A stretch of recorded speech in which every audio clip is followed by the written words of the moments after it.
여러분 안녕하십니까? 시사 매거진쇼 프레스룸 라이브의 구경호입니다. 오늘도 따끈따끈한 세 가지 한 뉴스로 바로 시작합니다. 일기 신도시를 재정비하는 내용의 특별법의 연내 처리가 급물살을 타고 있어 경기 분당과 일산 등 일기 신도시 주민들의 기대감이 높아지고 있습니다.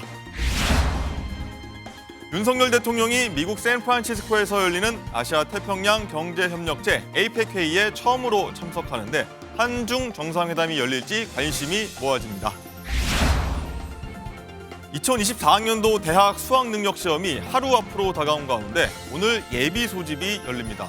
졸업생과 검정고시생 지원자 비율은 28년 만에 최고를 기록했습니다. 잠시 뒤 각종 사건, 사고 다루는 5궁금으로 프레스룸 라이브 돌아오겠습니다.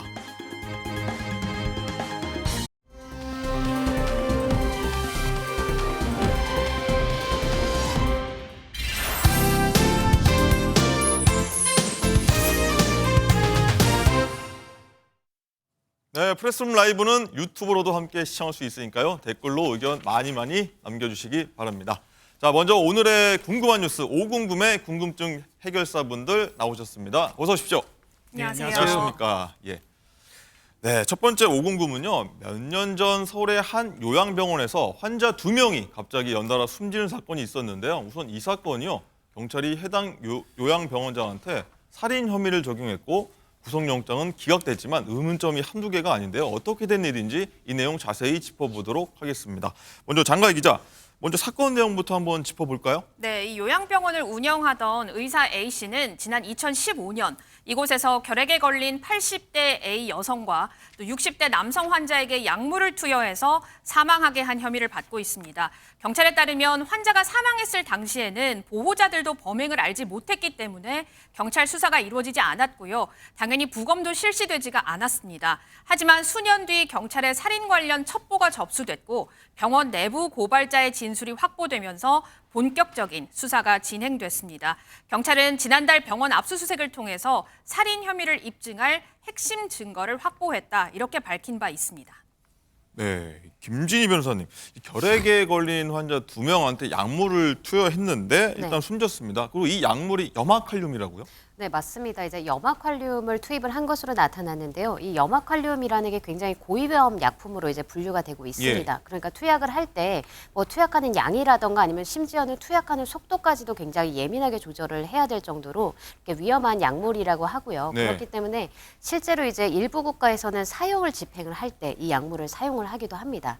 사형 집행할 때요? 네네, 사형 집행할 때 사용하는 약물이기도 하고 또 우리나라 같은 경우에서도 살인 사건 중에서 가끔 가다가 이 염화칼륨을 주입을 해서 살해하는 경우가 굉장히 좀 자주 일어나고 있거든요. 네. 그 정도로 이제 위험한 약물인데 이 사건 역시도 염화칼륨을 주입을 해서 이제 사망에 이르게 된 것으로 그렇게 보이고 있습니다. 이렇게 보인다. 예. 곽대원 교수님, 네. 일단 염화칼륨이라는 게 굉장히 위험한 약물로 보입니다. 네, 그런데 그렇습니다. 다른 사람도 아니고 또 의학 지식이 있는 요양병원장이 이런 환자들에게 투입했다는 거 좀 이해가 안 되는 부분 좀 있습니다. 네, 예, 말씀하신 대로 이제 염화칼륨이란 것은 그 심장 박동의 그 부정맥을 유발할 수 있고요. 네. 그리고 이제 심신 잔떨림 뭐 이런 걸 유발을 합니다. 그래서 주사를 할 때도 천천히 이제 주사를 했는데 만약에 이제 급히 이제 주사를 하면 바로 이제 사망을 할 수 있는데 이렇게 이제 고칼륨 그 혈정 상태가 이제 되면 사람이 죽을 수도 있는 그런 위험한 상태에 이제 들어가거든요. 예. 그래서 이제 그런 걸 이용해 가지고 이제 일부 국가에서 이제 사형수에 대해서 이제 독사를 이제 집행하는 이런 건데 실제로 이런 약을 요양병원의 병원장이 자기 병원에 현재 요양을 하고 있는 그런 분들을 대상으로 이 약을 갖다가 이제 투약을 했다. 이런 것들이 이제 상당히 좀 이상한 거죠. 의심스러운 건데요. 왜냐하면 결핵을 만약에 현재 이제 앓고 있는 그런 분들이라면 예. 결핵의 증상들을 완화시키기 위해서 여러 가지 이제 폐에다가 영향을 줄 수 있는 그런 어떤 약물을 투입하는 것은 뭐 이해가 이제 간다 하지만 사실 이제 염화칼륨은 그런 용도와는 상당히 거리가 있기 때문에 좀 의심스러운 그런 측면이 있다, 그렇게 보여집니다. 예, 알겠습니다. 김광삼 변호사님, 그럼 예. 결핵에 걸리면 뭐 이런 게 있다고 합니다. 의료기관 종사자는 법적으로 24시간 이내 신고해야 한다. 이렇게 돼 있는데 신고를 빨리 안 한 점, 그리고 또 게다가 요양병원 아닙니까? 이게 좀 네. 약간 좀 짚어 넘고 가야 될 것 같아요. 이게 200병 정도 되는 요양병원이라고 그래요. 그러면 사실 누가 결핵에 한 명 걸리면 전파 가능성이 굉장히 크지 않습니까? 예. 근데 결핵은 법정 제2급 전염병입니다. 그렇기 때문에 사실 이것이 발생한다 할지 유행하면 의료기관 종사자가 24시간 이내에 신고하도록 되어 있어요. 네. 근데 요양병원 같은 게 만약 신고를 한다 할지 이게 외부로 알려지면 사실 200병사에 있는 어떻게 보면 요양하러 오신 분들이 또 병원에 다 퇴원할 수 있거든요. 그러면 걱정할 수 있죠. 그렇죠. 그러면 운영하는 데서 굉장히 영향을 미칠 가능성이 크기 때문에 이런 방법을 쓰는 것이 아니냐 이런 생각을 하고 있는 것 같아요. 근데 의심이 나오는 거죠. 예. 그런데 저는 약간 좀 의구심이 좀 있죠. 왜 의구심이냐면 설사 결핵에 걸렸다 하더라도 염화칼륨이라는 이 독성 물질을 투입을 해서 살해할 정도로 과연 그 당시에 그렇게 급했느냐는 거예요. 그런데 이제 살인에 있어서는 범행의 동기가 굉장히 중요한 거거든요. 네. 그래서 이 동기는 약간 선뜻 이해가 가지 않는데 그렇다 하더라도 동기가 불분명하더라도 결핵의 치료와 관련된 것도 아니고 24시간 이내에 신고도 하지 않으면서 독성 물질을 집어넣어서 만약에 결국 죽음의 원인이 염화칼륨이었다고 한다면 이건 뭐 살인죄가 될 수 있는 거죠. 예. 장가희 기자, 일단 해당 병원 요양병원장이요. 일단 이번 사건에 대해 입장을 내놨나요? 네, 그렇습니다. 우선 혐의를 부인하면서요. 숨진 환자를 포함해서 환자 일부가 이 결핵에 걸려 집단 감염이 우려되는 상황이었고 또 감염 예방을 위해 약물을 투여했을 뿐 숨지게 할 의도는 없었다. 이렇게 경찰에 진술한 것으로 알려지고 있습니다. 숨지게 할 의도는 없었다. 박대원 교수님, 일단은 경찰은 살인 혐의를 일단 적용했어요. 일단은 경찰이 살인의 고의성을 판단한 배경, 뭐 직접적인 증거가 있나요? 지금 현재 그 당시 환자의 상태가 이제 어땠는지 뭐 이런 것들을 이제 확인을 하는 게 이제 사실은 가장 중요한데요. 예. 그런데 이제 사건이 발생한 지가 이제 8년이 지났고 당시의 의료 기록들의 일부는 현재 이제 파악을 하기가 이제 어려운 그런 어떤 상태라고 이제 생각은 됩니다. 그런데 이제 결핵 상태가 얼마나 이제 심각했는지 그것하고 당시에 이제 약물을 전달한 직원이 있습니다. 그러니까 이제 이제 직원의 이야기는 자기는 단지 병원장에게 약물을 갖다 이제 전달만 했을 뿐 전달만 실제로 했다. 그 투약과 관련해서는 자기는 이제 모른다라고 이제 이야기를 한 그런 부분들이 있기 때문에 그 부분에 대해서 이제 좀 더 이제 그 확인을 해야 되고요. 결국 중요한 것은 직접적으로 이제 환자들의 어떤 사망이란 결과가 난 직전의 어떤 상태, 이유 뭐 이런 것들을 물적 증거를 통해서 이제 확인을 하는 게 이제 중요하다고 보여집니다. 이게 전달을 잘못할 가능성은 있을까요?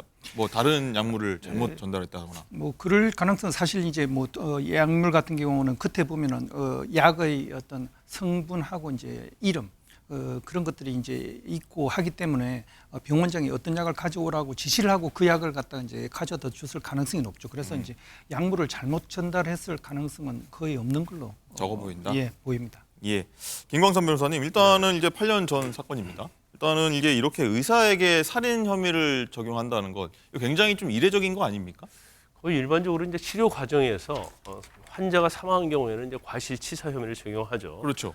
그리고 그 과정에서 어떤 과실에 있어서 과실의 범위를 넘어선 경우에는 사실 뭐 살인의 어떤 미필적 고의가 있느냐 없느냐에 따라서 죄가 살인죄에 인정될 수 있는데 거의 살인죄 적용하는 경우는 뭐 제 기억으로는 거의 없습니다. 그런데 이 사건의 어떤 특징을 봐야 하는 부분이 있는데 그것은 8년 전 사건이라는 거예요. 근데 그 당시에는 아무런 의심 없이 그냥 장례치료 다 끝났잖아요. 네. 그러면 8년 전에 이 두 분의 죽음에 대해서 왜 지금 문제가 되고 있는가? 네. 그건 제가 볼 때는 결정적인 단서나 첩보가 있다고 봅니다. 뭐나 잡은 거군요. 그렇죠. 그래서 그거에 근거해서 경찰은 이제 확신을 하고 있는 거고요. 지금 의사 입장에서는 염화칼륨을 쓴 것은 일단 결핵의 치료용이랄지 뭐 전파를 막기 위해서 썼다는 거잖아요. 그럼 과연 염화칼륨 자체를 해가지고 그 전파를 막을 수 있는지 여부하고 그다음에 이제 용량을 좀 한번 봐야 할 것 같아요. 그런데 8년 전에 주사를 한 것이라서 이게 과연 그런 용량이랄지 이런 것들이 뭐 밝혀질 수 있을까 하는 생각이 들고 저는 처음에 이 기사를 보고 영장이 청구됐다고 그래서 기각될 가능성이 굉장히 크다고 봤어요. 그 이유는 뭐냐면 예. 이제 8년 전 사건이기 때문에 결정적인 증거를 좀 확보하기가 어렵고요. 또 의사 입장에서는 이걸 환자 치료와 연관돼서 주장할 수 있거든요.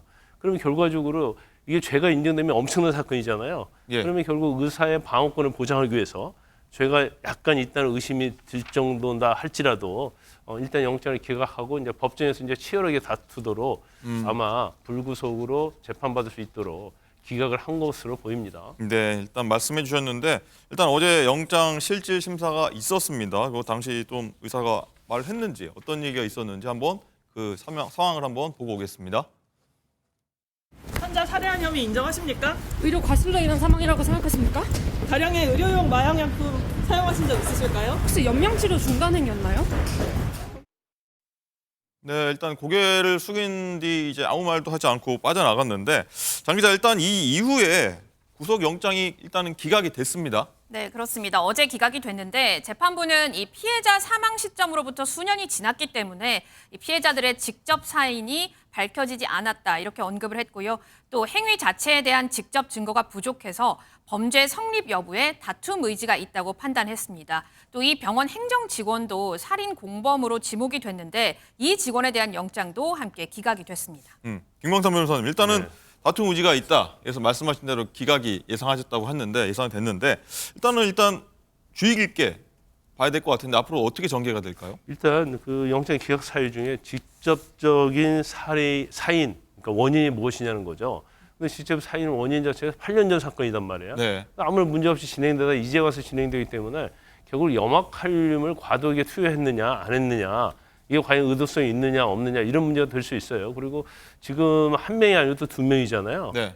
그러면 이 의사가 구태여 아무리 결핵에 걸렸다 하더라도 일부러 염화칼륨을 주입해서 살인할 필요가 있었느냐, 동기가 있었느냐 이런 부분이 중요할 것 같아요. 그래서 우리가 전에 이제 치과 의사와 관련된 뭐 살인 사건 뭐 엄청난 세간에 많이 논란이 됐지 않습니까? 네. 그런 사건처럼 아마 법정에서부터 엄청난 논란이 되면서 다툴 여지가 있다. 그리고 아마 재판의 어떤 기간도 굉장히 길어질 겁니다. 길어질 재판 한번 어떻게 되는지 한번 지켜보도록 하겠습니다.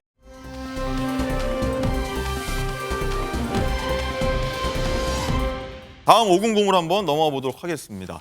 자, 요즘 인터넷 방송 플랫폼들 정말 다양한데 이번 사건은 인터넷 방송과 관련이 있다고 합니다. 장가희 기자 한번 전해주시죠. 네, 최근에 공무원들도 유튜브에 자신들의 일상을 올린다든가 아니면 재밌는 콘텐츠를 많이 올리곤 하잖아요. 네. 그런데 이 도가 좀 지나친 공무원의 방송이 문제가 되고 있습니다. 영상으로 함께 보겠습니다. 영상을 보시면 이 한 여성이 인터넷 성인 방송을 진행하고 있습니다.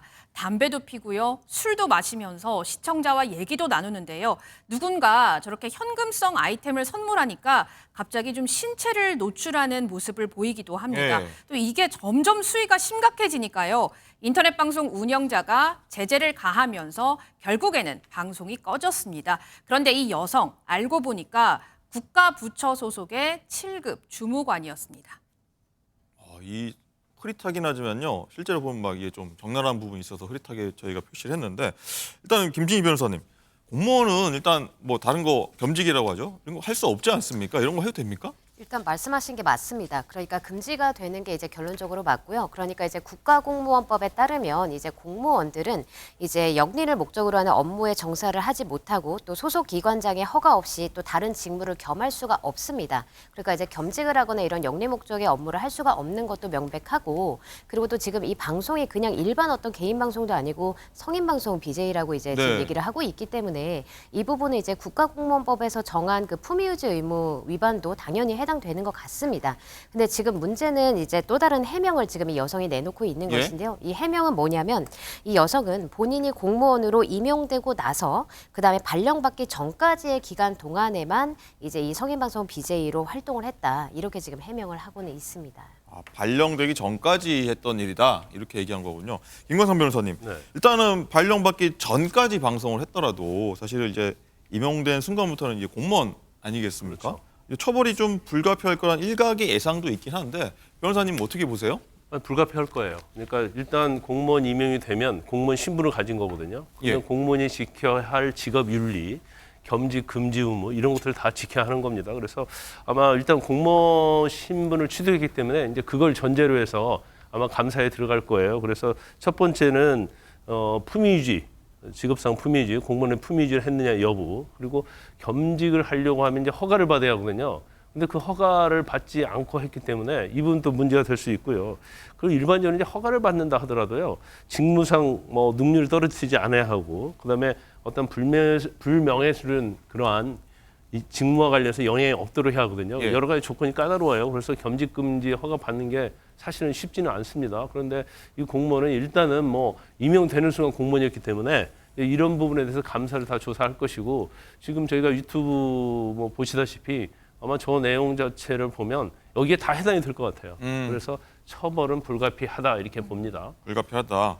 일단 장가희 기자, 네. 몰래 이 공무원이 몰래 했던 것 같은데 이거 어떻게 들키게 된 거예요? 다른 공무원의 신고로 적발이 됐는데요. 이 다른 공무원, 이 신고를 한 공무원이 해당 성인 방송을 보고 있었다고 합니다. 이 공무원에 따르면 당시 1,000명 정도 가까이 시청을 했는데 방송을 하던 A 씨가 자신이 공무원인 것을 여러 차례 스스로 밝히고 방송을 했다 이렇게 언급했습니다. 아니 그 신고를 공무원이 했다는 건데 그럼 본 공무원이나 그 한 공무원이나 뭐 어떻게 좀 비슷한 거 아니냐 이런 얘기도 좀 나올 것 같아요, 장가 기자. 글쎄요, 이건 변호사님께 여쭤봐야 될 것 같은데요. 한번 여쭤보시죠.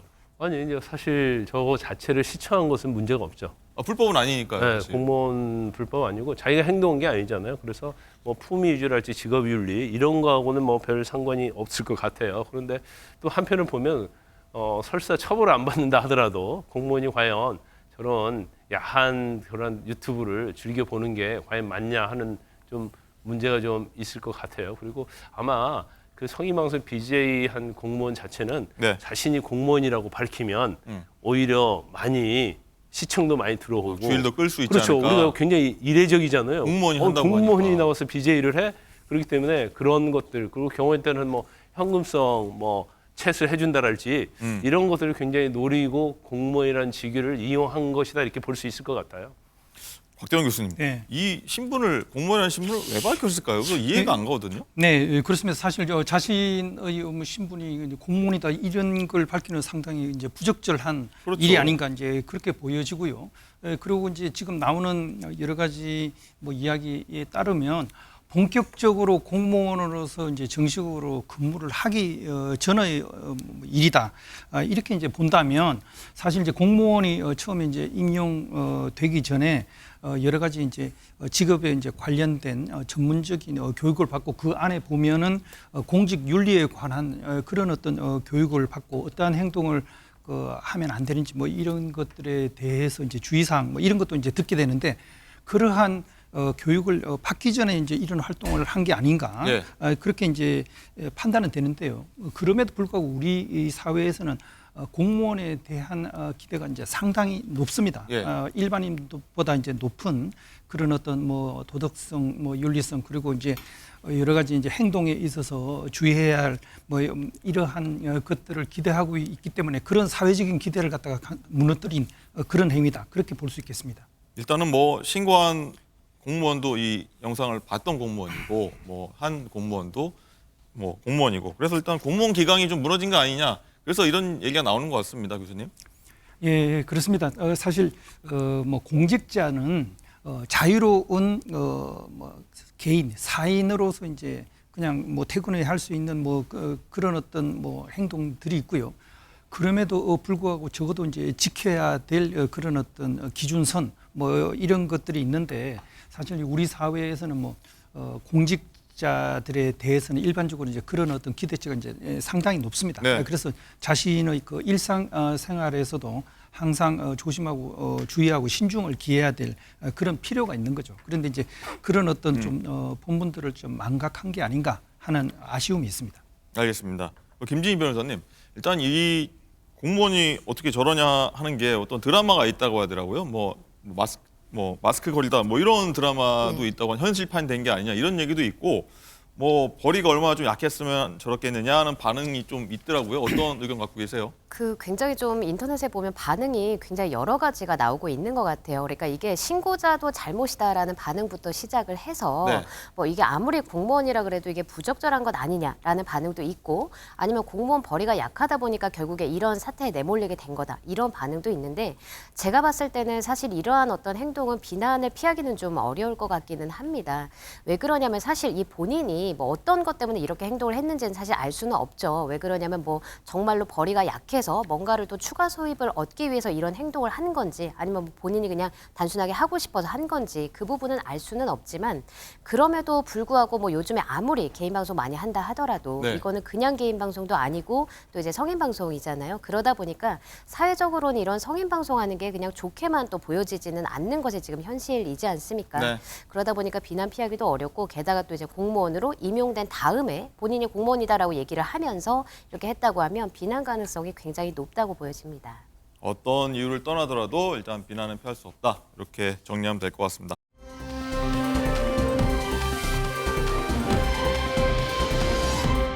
다음 5금금 한번 짚어보도록 하겠습니다. 다음은요.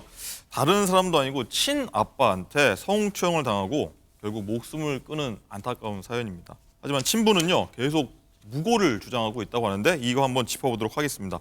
장가희 기자, 자세히 좀 설명 좀 해주세요. 어떤 일입니까 이게? 네, 아버지 A 씨가 지난해 21살이었던 딸 B 씨를 자신의 집으로 불러서 강제 추행을 했습니다. 이 아버지는 딸이 어렸을 때 가정 폭력 등 불화로 인해서 이혼을 한 상태였는데요.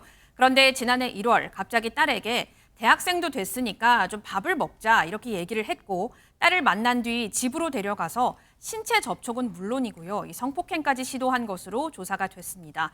당시 딸이 아버지와의 이런 상황을 녹음을 해놨는데 아버지에게 좀 애원하는 목소리가 담겨져 있는 것으로 알려져 있습니다. 자, 그런데 지난해 11월 딸은 결국 유서를 남기고 목숨을 끊고 말았습니다. 아, 정말 안타까운 사연인데 김지희 변호사님 방금 여기 그래픽 나왔다시피 딸이 아빠 딸이잖아 뭐 이렇게 애원하는 장면도 말도 했다고 하는데 정신적 고통이 얼마나 심했을까요? 그렇죠. 이게 그냥 일반적으로 성범죄를 당해도 정말 트라우마가 많이 남고 힘든 이런 사건인데 이게 그냥 제3자도 아니고 본인의 친부한테 당했다라고 하면 예. 그 정신적 고통이 정말 굉장했을 것 같습니다. 그렇기 때문에 이게 법의 처벌에서도 굉장히 일반적인 그냥 친족 관계가 아닌 사람이 강제추행을 하는 거 하고 친족 관계 특히나 이제 뭐 아버지라든가 이런 사람이 강제추행을 하는 것하고는 처벌 수위 자체가 굉장히 다르게 규정이 되어 있거든요. 법 자체도. 그냥 일반 강제추행 같은 경우에는 이제 벌금형도 규정이 되어 있어요. 그러니까 10년 이하의 징역이나 1,500만 원 이하의 벌금 이렇게 규정이 되어 있는데 네. 친족 간의 강제추행 같은 경우에는 기본적인 형량이 징역 5년 이상이고요. 벌금 자체 규정되어 있지 않습니다. 그렇다라는 거는 기본적으로 피해자가 친족으로부터 성범죄를 당하면 그만큼 이제 정신적 고통이 크기 때문에 이렇게 규정을 하는 거니까 이러한 규정만 놓고 객관적으로 보더라도 정말 이 피해자가 입었을 그런 정신적 고통은 굉장히 심각했을 것 같습니다. 사실 이거 어제도 저희 비슷한 내용 전해드린 게 있는데 이게 계속해서 이런 일이 왜 벌어지는지 좀 이해가 안 갑니다. 곽 교수님, 네. 일단 이런 정황들이 담긴 녹취 파일이요. 일단 수사기관에 전달됐다고 해요. 이 피해자가 숨지기 전에.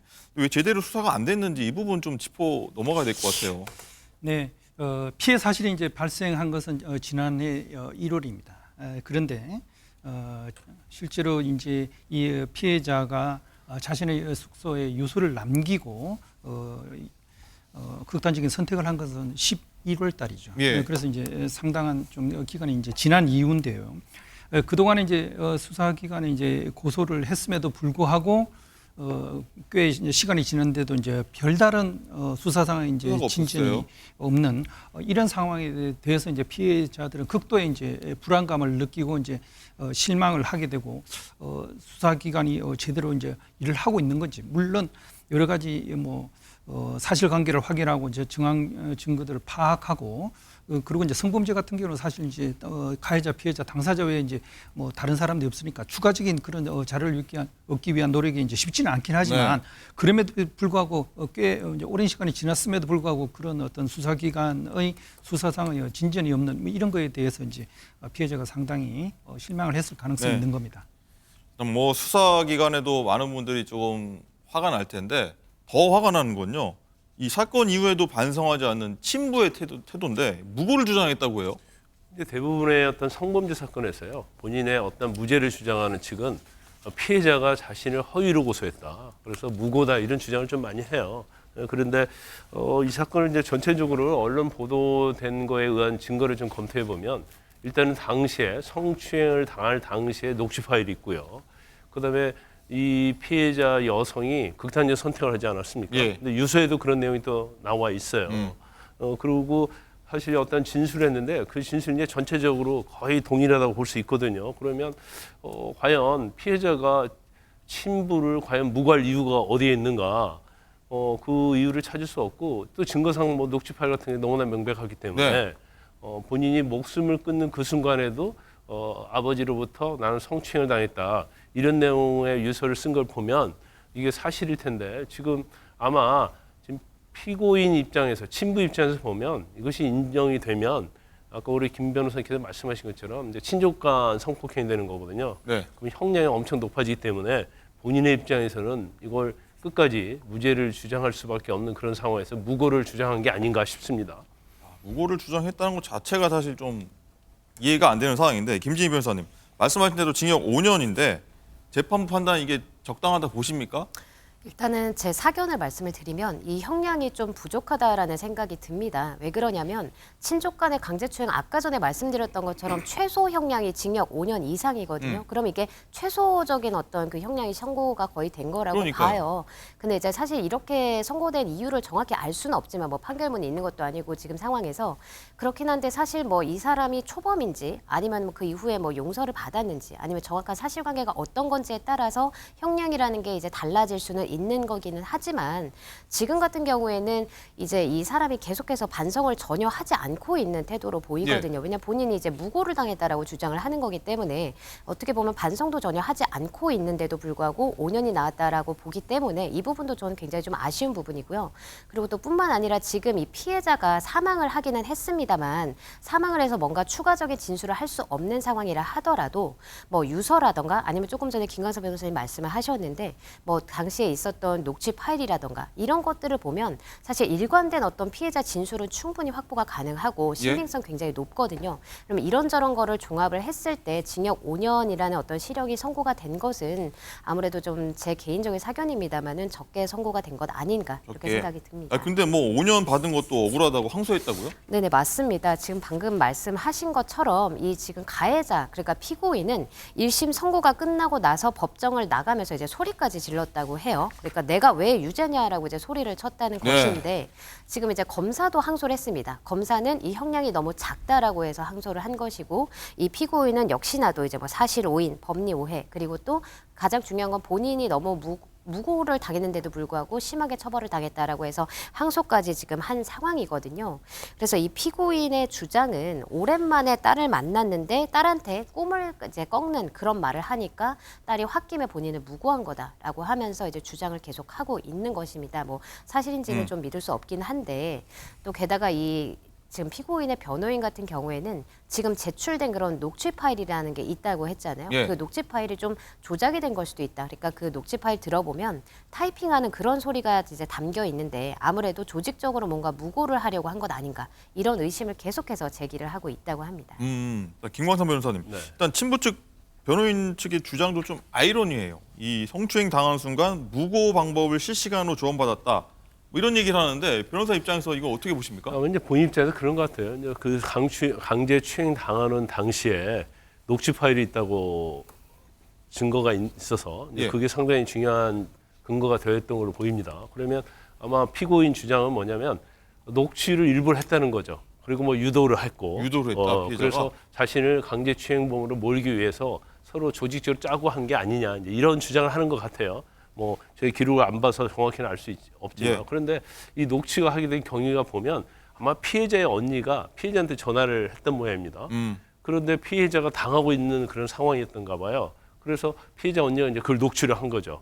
이제 그러다 보니까 이거 자체가 이제 직접적으로 녹취한 게 아니기 때문에 뭐 증거 능력이 없다는 주장도 하고 네. 그 녹취 파일 내용에 뭐 타이핑 소리 뭐 그런 게 좀 들렸던 모양이에요. 예. 근데 그걸 가지고 일부러 녹취 조작해서 한 게 아니냐, 나를 허위로 해서 뭔가 추행죄로 처벌받기 위해서 한 것이 아니냐 이런 주장을 하고 있어요. 그런데 그 주장을 이제 변호인 입장에서 보면 배척하고 싶고 말이 안 된다고 생각해도 워낙 피고인이 주장해달라고 하면 어쩔 수 없이 주장하는 경우가 있거든요. 네. 그런데 이 사건 자체는 그 거기 뭐 타임핑 소리가 섞여 있는지 없는지는 모르겠지만 설사 섞여 있다 하더라도 결국 피고인의 죄를 인정하는 데서는 별 문제가 없는 사건이 아닌가 싶습니다. 아니 피해자가 극단적 선택을 했잖아요, 결국엔. 그 증거인데. 알겠습니다. 예. 장관 기자, 그리고 예, 지금 하나 교수님. 들면 그 타이핑 소리 만약에 이제 들어갔다면 예. 그게 그 파일이 그 생성된 그 시간을 확인할 수가 있습니다. 그래서 실제로 피해를 당하는 그 시간대에 이제 녹음 파일이 만들어진 건지 아니면 그 이후에 만들어진 건지 그런 거에 대한 사실 관계만 확인을 하더라도 실제 피해 당신지 아니면 나중에 이제 뭐 조작을 위해서 한 건지 그 확인할 수가 있을 것 같습니다. 명확하게 그래서, 확인되겠다. 네네. 알겠습니다. 예. 그리고 장가 기자 이제 정말 기가 막힌 게요. 이 친부가 법정에서 끝까지 큰 소리 튀자가 이제 결국 퇴정당했다고 해요. 네, 그렇습니다. 이 항소심에서도 원심과 같이 징역 5년이 선고가 됐잖아요. 그랬더니 이 아버지가 이거 5심이라면서 나는 절대 그런 적이 없다. 이거는 재판이 아니라 마녀 사냥이다. 이렇게 강하게 반발을 했거든요. 이 때문에 곧바로 제지를 당해서 법정에서 물러났습니다. 김광삼 변호사님, 일단은 저렇게 뭐 반성하지 않는 태도 보이고 있어 원심의 유지가 5년짜리가 됐는데 일단은 뭐 이런 사건들 보면은 너무 형량이 좀 낮은 게 아니냐 이런 뭐 시민들 좀 공분이 좀 있는 것 같아요. 아마 재판부에서 이제 양형 기준에 따라서 했을 거예요. 했는데 사실 국민의 어떤 정서나 눈의 입장에서 보면 이거 자체는 이제 형량이 너무 낮다고 할 수 있죠. 그래서 일반적인 강제추행도 아니고 친부가 자신의 친딸을 이렇게 성폭행하려다가 결국 강제추행으로 기소된 사안에 대해서 과연 이게 맞느냐. 근데 아마 피해자 입장에서는 굉장히 불만이 많을 거예요. 징역 5년밖에 선고 안 됐고 또 원심 검사도 항소했잖아요. 근데 결국 징역 5년으로 거의 뭐 확정이 됐고 또 대법원 가봐야겠지만 대법원에서는 유죄 무죄만 다투는 거지 형량까지는 건드리지 않거든요. 그래서 아마 시청자 여러분들도 뭐 굉장히 분노를 하실 거예요. 왜 저희 징역 5년밖에 안 되냐. 네. 적어도 징역 10년 이상은 처벌을 받아야 하지 않느냐. 그런 생각을 할 거예요. 그래서 저도 뭐 형량은 좀 외형적으로 보면 범죄 혐의만 놓고 보면 징역 5년은 너무나 좀 가벼운 게 아닌가 싶습니다. 알겠습니다. 예, 더 지켜보도록.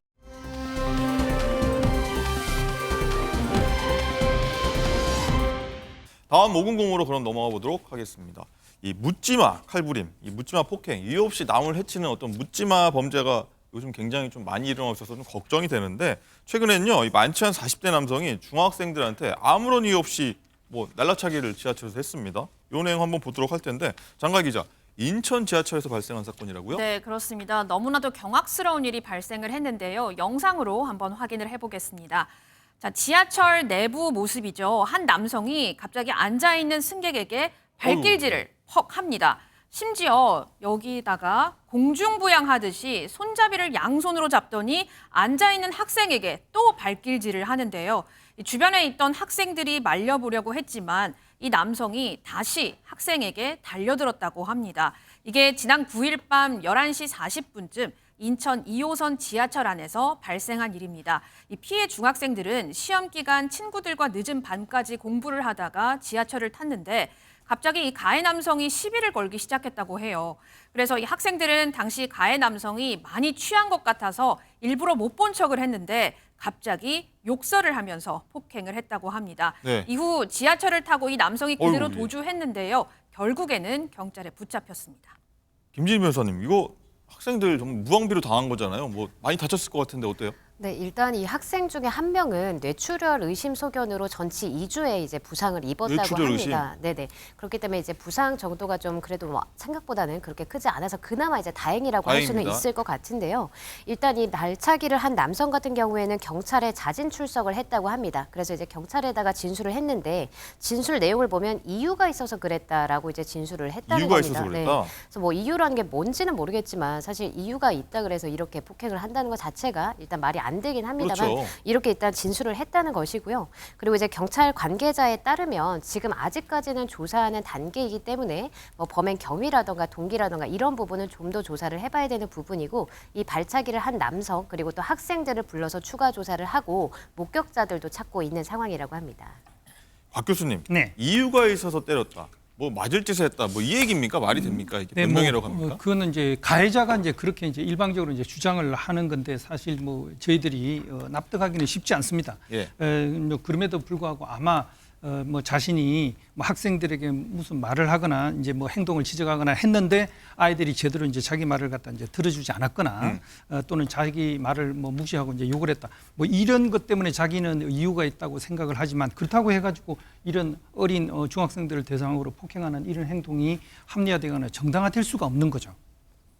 김광삼 교수님, 이제 범죄를 저지른 사람들이 보통 이러잖아요. 뭐 음주를 해서 그랬다, 만취해서 그랬다, 뭐 심신미약 상태였다 이런 말들을 하면서 뭐 좀 피해가려고 하는데 이런 게 좀 용인돼서는 안 될 것 같아요. 그 2018년도 이전에 2018년도 11월 이전에는요. 심신미약 주장을 변호사들이 굉장히 많이 합니다. 그리고 경우에 따라서는 뭐 우리 변호사끼리 하는 얘기가 있는데 술을 먹인다는 얘기를 많이 해요.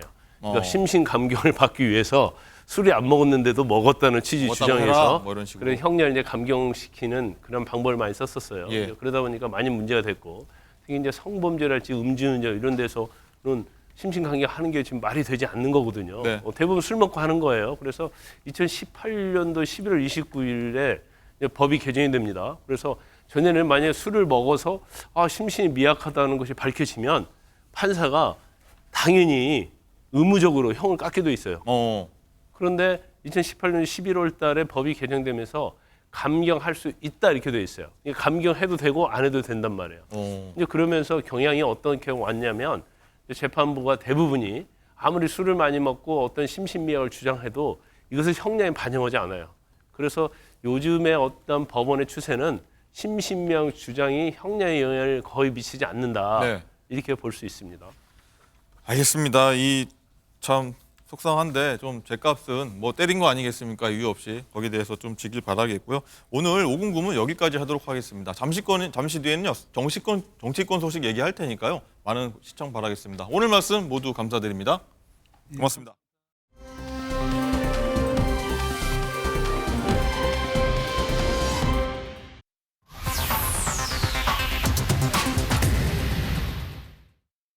프레스룸 라이브 픽의 김유진입니다. 오늘의 첫 번째 픽입니다. 11월 16일 내일은 수능 날이죠. 수험생들을 응원하기 위한 현수막이 곳곳에 내걸렸는데요. 이 현수막은 여론의 문매를 맞고 철거됐습니다. GG라는 단어가 문제였는데요. 굿게임의 약자로 좋은 게임이었다. 즉 게임에서 지고 상대에게 패배를 인정할 때 쓰는 말이라고요. 게다가 놀자의 LOL, 즉 롤은 요즘 인기 있는 온라인 게임으로 종합해보자면 수능도 꿈도 포기하고 게임하자라고 해석될 수 있는 겁니다. 학생들에게 다가가고 싶었던 마음은 알겠지만 조금 더 신경을 썼더라면 하는 아쉬움이 남는데요. 반면 웃음을 남기는 이런 현수막들도 있습니다. 재치 있는 문구가 눈길을 끄는데요.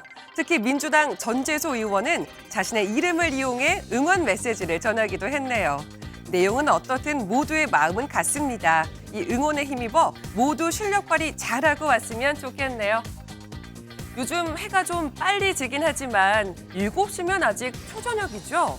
여기 저녁 7시도 채 안 된 시간에 만취돼 운전대를 잡았다가 사고를 낸 운전자가 있습니다. 이 차, 다른 차에 보행자까지 치고 편의점으로 돌진했는데요. 이 충격으로 편의점 외부의 냉장고 2대가 부서져 음료수 병들이 와르르 쏟아지고 깨졌습니다. 잡고 보니 운전자는 면허 취소 수준의 만취 상태였는데요. 연말에 가까워지면서 모임이나 약속 자리 많아질 때가 됐죠. 다시 한번 강조합니다. 음주운전은 잠재적 살인 행위입니다. 꽁트 아니고요. 웃기려는 것도 아닙니다. 실제 상황인데요. 황당한 담배 도둑의 범행 장면 함께 보시죠. 한 남성이 편의점에서 계산을 하는가 싶더니 담배 한 보를 들고 도망을 칩니다. 이 와중에 아이스크림 냉장고에 부딪혀 허둥지둥하는데요. 눈앞에서 벌어진 황당한 상황에 놀라 멍해진 아르바이트생. 곧 정신을 차리고 경찰에 신고를 합니다. CCTV를 본 경찰은 어이없는 범행에 헛웃음을 지으면서도 4만 5천 원의 양심을 버린 남성에 씁쓸해했는데요. 죄 지은 사람 치고 발 뻗고 자는 사람 없더라고요. 본인의 모습이 담긴 이 장면 어디선가 보고 있을지도 모르겠는데 긴 말 안 해도 느끼는 점 많을 거라 믿습니다. 지금까지 라이브 픽이었습니다.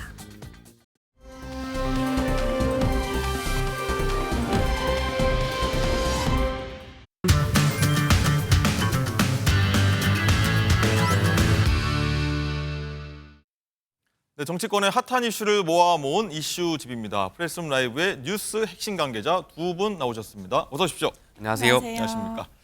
네, 첫 번째 이슈는요. 탄핵 번복 소동으로 저희가 정해봤습니다. 민주당에서 한때 이원석 검찰총장의 탄핵 가능성까지 거론했다가요. 스스로 걷어들이는 소동이 벌어졌었는데 관련 내용 먼저 보고 오겠습니다. 제가 정확하게 말씀드리려고 오늘은 써왔습니다. 더불어민주당은 판사 탄핵했고 행안부 장관 탄핵했고 방통위원장 탄핵한다 했고 검사 3명 탄핵한다 했고 저에 대해서 탄핵한다고 했다가 발 뺐고 오늘은 검찰총장 탄핵한다고 했다가 분위기 안 좋으니 말 바꿨습니다. 민주당은 이제 정말 하루에 1명씩 탄핵 추진하는 것 같습니다.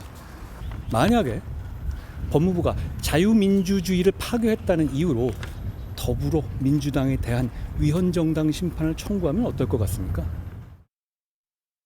이 달변가인 한동훈 법무장관이 이제 입장문을 써서 이렇게 입장 밝힌 건 사실 처음이었던 것 같은데 어제 이원석 검찰총장 탄핵 가능성을 민주당이 언급했다가 이제 30여 분 만에 다시 주워 담는 해프닝이 있었습니다. 김용태 최고는 이 번복 소동 어떻게 보셨어요? 가만히 있으면 중간이라도 간다고 했는데 민주당이 지금 너무 과한 것 같습니다. 그러니까 국민들께서도 느끼실 거예요. 물론 공직자가 법 위반이라는 것이 있으면 거기에 따라서 어떤 제재가 가해지는 것은 맞습니다만 우리 헌법에서는 중대한 법 위반이라고 명시되어 있고 과연 이러한 것들이 정말 중대한 법 위반인가에 대한 해석에 대한 영역인데 민주당이 정쟁의 도구로 쓰는 것 같아서 전 작금의 상황이 좀 민주주의의 위기라고 표현할 것 같습니다. 네. 민주주의의 위기라는 것은 과거에는 이제 독재 정권에서 정말 실질적으로 민주화를 위협했더라면 지금은 정치의 사법화, 갈등을 조정해야 될 정치인들이 이런 것을 사법부, 어떤 심판의 영역으로 가져가면서 정치의 기능을 좀 떨어뜨리게 되는, 결국에 민주주의를 떨어뜨리게 되는 위기라고 생각되고요. 한 가지 더 아쉬운 점은 이 민주당의 주류인 586 운동권 세력들이 결국에는 이 민주화의 운동을 하셨던 분들인데 결과적으로 지금 계속 탄핵을 운운하면서 민주주의의 위기를 유발시키고 있는 것 아닌가, 그런 안타까움이 좀 있습니다. 박성민 최고. 일단은 저기 한 장관이 어제 하루에 1명씩 탄핵할 거냐, 뭐 방금 그래픽도 나가긴 했지만 이런 얘기를 하면서 약간 민주당을 일단 지칭했다고 봐야 될 것 같은데 그러면서 위헌 정당 심판 청구 어떻겠냐 뭐 이런 얘기까지 꺼냈어요. 그러니까 그 역시도 저는 한동훈 장관의 대응은 너무 과한 것이 아니냐라는 생각이 들고요. 위헌 정당 심판 청구하면 어떡할 거냐라는 거는 사실상 뭐 법무부 장관으로서 한 협박으로 들리기도 하거든요.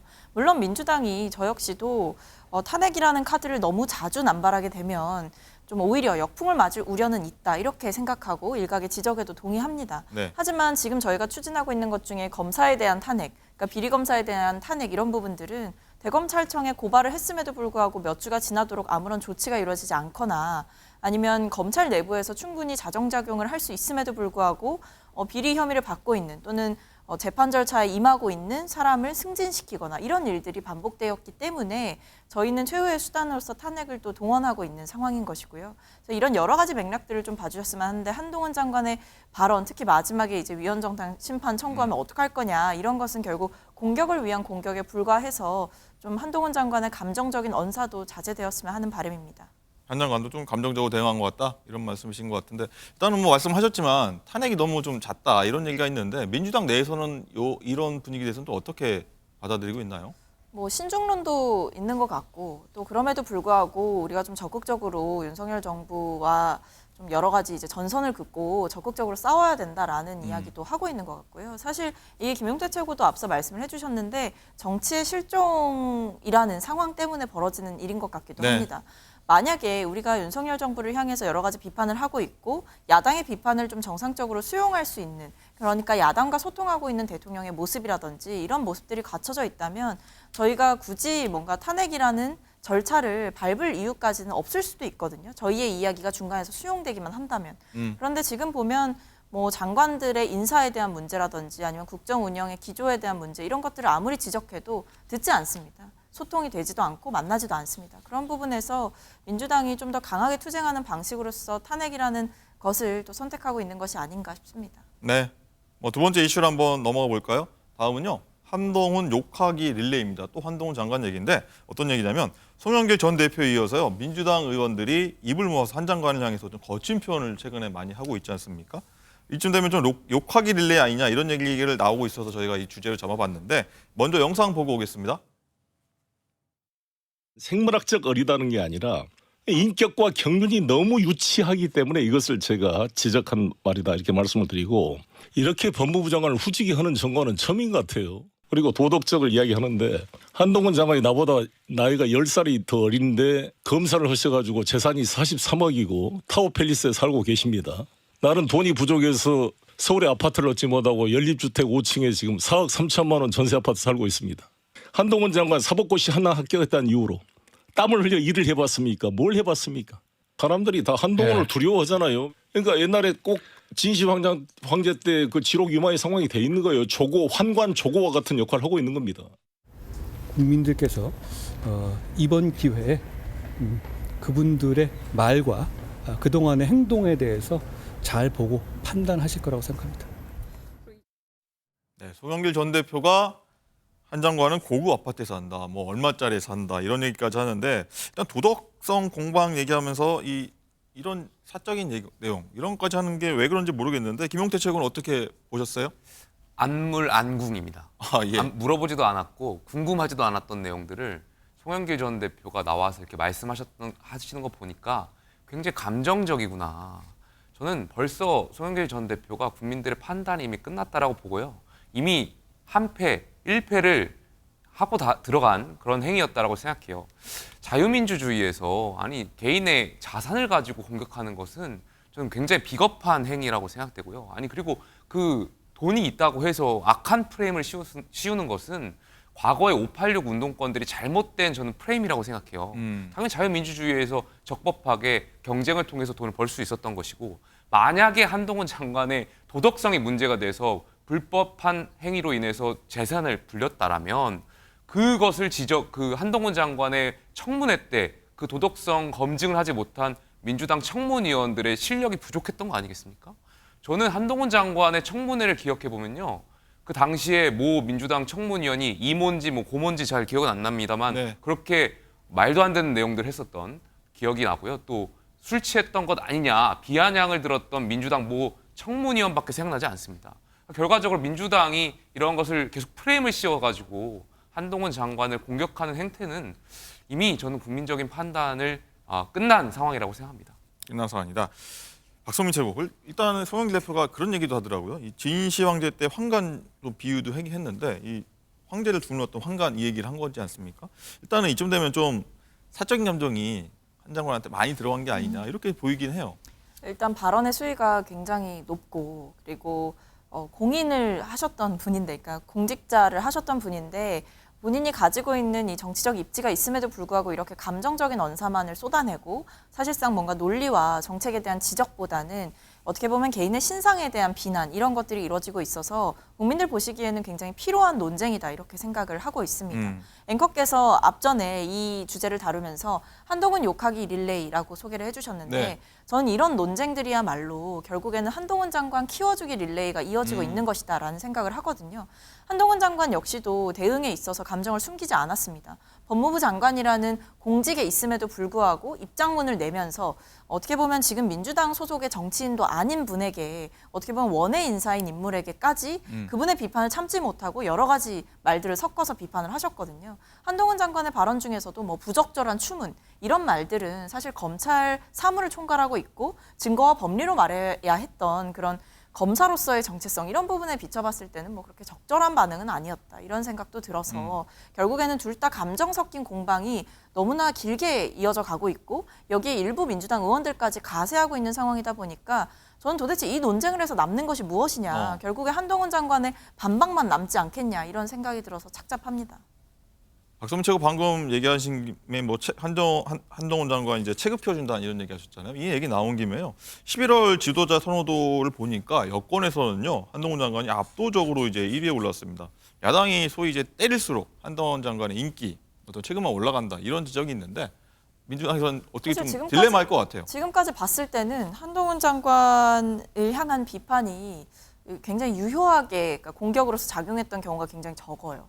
오히려 한동훈 장관을 발언대에 세우고 무대에 세우는 효과를 줬던 민주당 입장에서는 사실상 역효과가 냈던 경우가 굉장히 많았기 때문에 저는 한동훈 장관을 향한 비판 얼마든지 할 수 있지만 인신공격성의 발언이거나 아니면 한동훈 장관이 오히려 더 유리한 국면에 처하게 만들어주는 그런 좀 어떻게 보면 좀 허술한 공격들은 안 하시는 게 낫다. 오히려 여러 번 때리는 것보다 묵직한 한 방을 주는 것이 국민들이 보셨을 때에도 아 저것은 타당한 지적이다, 정확한 지적이다 이렇게 보실 거기 때문에 지금의 좀 감정적인 공방은 좀 이쯤 했으면 좋겠다는 생각입니다. 알겠습니다. 그리고 이제 송 전 대표에 이어서요. 그제였나요? 민주당 민영배 의원, 그 유정주, 김용민 의원까지 한 장관 비난에 가세를 했는데 이렇게 뭐 원색적인 발언이 쏟아지니까요. 이 김용태 최고위원, 국민의힘 안에서는 뭐 이 참담한 심정이다 이렇게 반응을 내놨더라고요.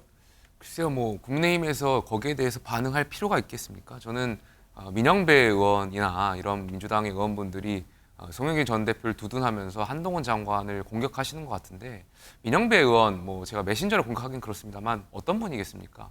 위장 탈당하면서 그 당시에 검수완박 법안을 통과할 때 안건조정위에 무소속 인원이 필요하다 보니까 탈당하면서 이것을 통과시켰고 결과적으로 복당했고요. 근데 그것이 헌법재판소에서 분명히 문제가 있다라고 판결받았던 분입니다. 헌법기관으로서 부끄러운 분이실 겁니다. 본인이 느끼기에도 이런 반성을 먼저지 한동훈 장관을 향해서 정치를 뭐 후지게 했다라는 표현 등은 글쎄 국민들께서 듣기에는 굉장히 불편한 소리일 것 같습니다.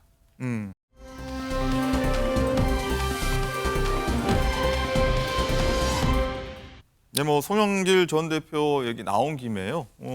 내년 총선에 비례정당으로 출마하는 방안을 고심 중이라면서 조국 전 장관하고 이제 연대 가능성을 좀 시사했는데, 이렇게 되면 민주당 입장에서는 조금 이제 셈법이랄까요? 좀 복잡해질 것 같아요. 그러니까 뭐 지지층을 나눠 갖게 되는 거 아니냐. 그래서 사실상 굉장히 치열하게 될 것으로 예상되는 선거에서 오히려 민주당 표가 분열되는 것 아니냐, 이런 우려가 일각에서는 있는 것 같아요. 네. 그래서 뭐 일부 인사들은 좀 만나서 얘기도 들어보고 싶다, 또는 연대할 필요가 있지 않겠냐, 외연 확장에 도움이 될 것이다, 여러 가지 이제 어떻게 보면 뭐 자매 정당 형식까지도 뭐 호사가들은 좀 얘기를 하고 있다라고 제가 들었는데, 하지만 저는 이 부분에 있어서 민주당의 입장이 좀 명확해야 한다라고 생각을 합니다. 조국 전 장관이나 송영길 전 대표가 뭔가 당을 만들겠다고 나서고 거기서 민주당에게 뭔가 손길을 내밀었을 때 민주당은 저는 거기에 대해서 단호하게 선을 그어야 된다고 보거든요.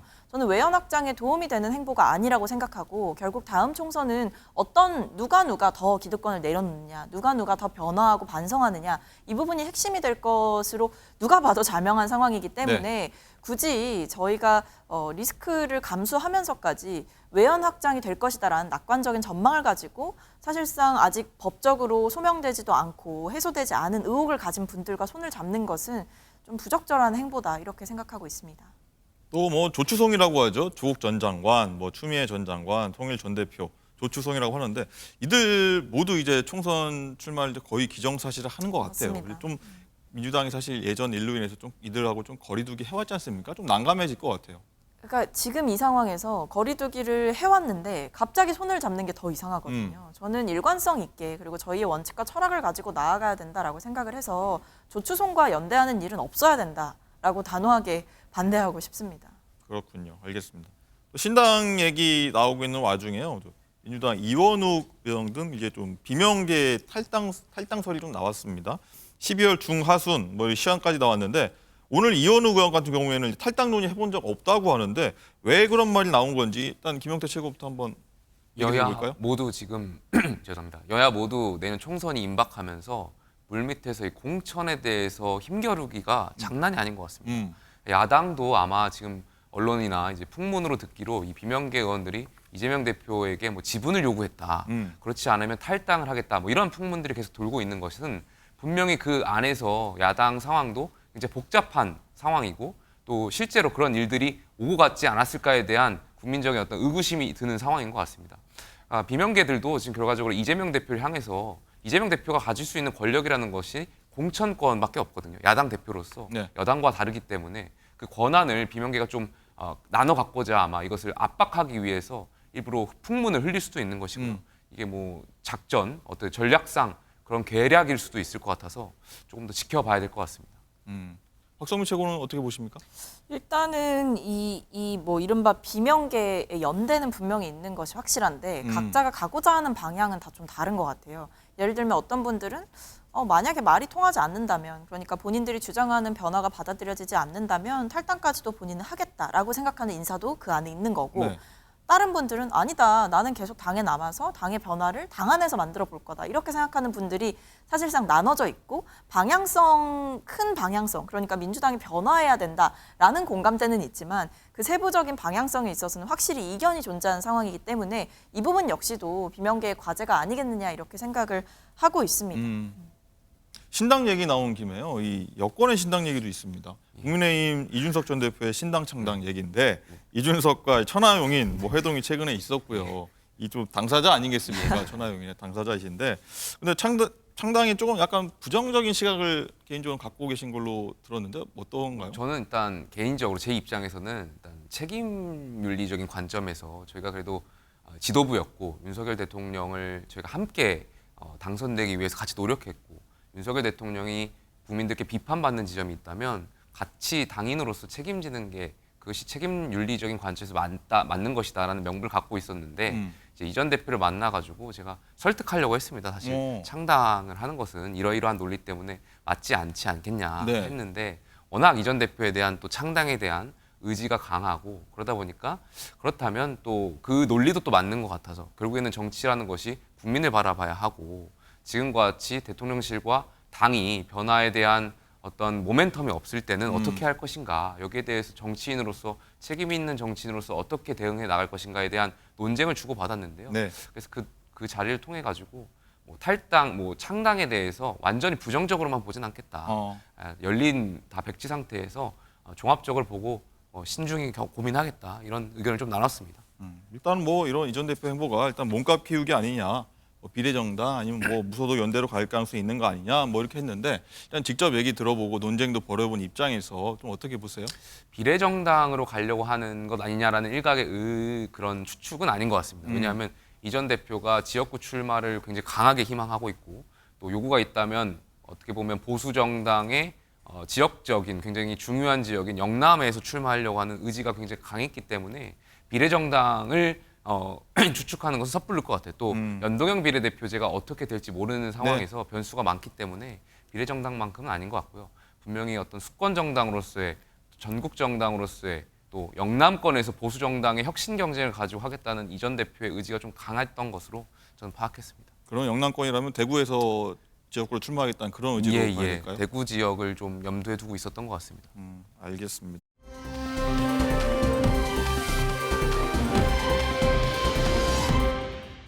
다음은 이제 국민의힘 얘기로 한번 돌아오도록 하겠는데 뭐 짧게 하도록 하겠습니다.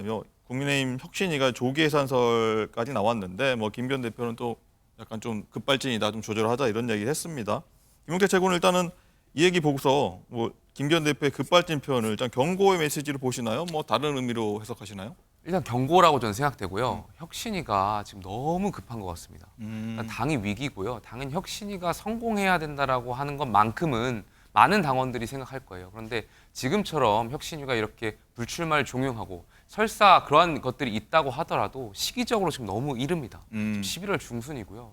그러니까 인요한 위원장께서 아마 정치 경험이 좀 적다 보이니까 아마 좀 급한 마음에서 이렇게 계속 종용하고 하는 것 같은데 이러한 것들 결국에 영남권 중진 의원들이 불출마를 하려고 한다면 본인들의 자발적인 의사도 있어야 되고요. 이러한 계기가 보통 역대 총선들을 봤을 때 총선이 임박한 시점, 보통 지금으로 봤을 때 12월 말, 뭐 1월, 2월 안에도 충분히 할 수 있는 것들인데 11월부터 이런 얘기들이 나오니 당에서는 굉장히 좀 당혹스러워하는 것 같습니다. 그래서 시간이 좀 많이 필요한 부분일 것 같습니다. 알겠습니다.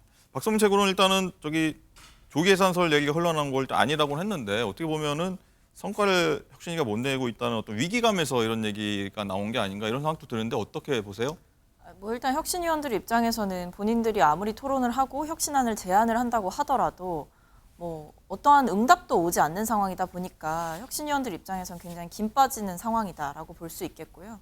혁신위원장이 지금 나서서 뭐 조기 해체는 사실이 아니다라고 무마하고 있지만 지금 누가 봐도 국민의힘의 주류에서 특히 이제 인요한 위원장이 저격하고 있는 세력들에서 어떠한 답도 없는 것은 사실이기 때문에 사실상 혁신위를 좀 허수아비로 취급하고 있는 것 아니냐라는 확신은 더 강해지고 있습니다. 알겠습니다. 두 분 말씀은요 여기까지 듣도록 하겠습니다. 오늘 프레스룸 라이브도 여기서 마치겠습니다. 저희는 내일 오전 10시 30분에 다시 찾아뵙겠습니다. 모두 고맙습니다.